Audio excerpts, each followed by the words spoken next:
This video demonstrates one of the options currently available for dynamically recommending interactive content to students in the Mastery Grids interface, developed by the PAWS Lab at the University of Pittsburgh. Upon loading the system, we're greeted by the familiar view of colored grid cells, with varying degrees of saturation to reflect the student's individual progress, that of their peers, and a comparative view. The most immediate addition to the usual interface is the Open Learner model. This bar graph shows the system's assessment of student knowledge of multiple concepts presented in the course. Each bar corresponds to a specific concept.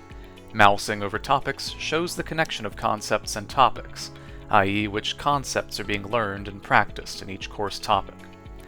Hovering over any grid cell, a user can see their progress on that topic's activities, as well as the mapped concepts and the student's presumed comfort level with them. The probability of a concept being mastered is reflected on a scale from 0% in shades of red to 100% in ever deeper greens, with uncertainty represented by middling gray values around the 50% mark. As a student explores topics and completes activities, all practiced concepts will have their probability of mastery updated in accordance with the student's performance on those individual exercises. But how would a student go about identifying what activities are most worthwhile to complete? That's where the recommendation system comes into play. Now, when I select a topic's grid cell, the list of target concepts of this topic is clearly denoted by this dashed box on the Open Learner model. Above, we can see a list of the top 3 recommended activities, ordered by the degree to which they will positively impact a student's progression. Hovering over these, or any other activity, clearly indicates not just which concepts within the current topic space are explored, but also any earlier prerequisite concepts that are relevant for building up the cumulative knowledge necessary to complete the problem at hand. These recommendations are based on the system's ability to track student knowledge of prerequisite and target concepts for each topic. The system also provides explanations.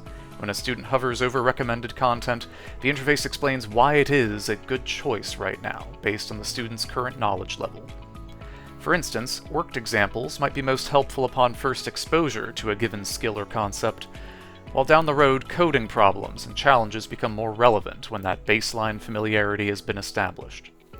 The goal is to introduce new concepts gradually and assure maximum gains in mastery for the time invested in completing the exercises. And of course, as the student progresses through activities, new recommendations are generated, and the Open Learner model updates in real time to reflect the student's evolving understanding, struggles, and successes.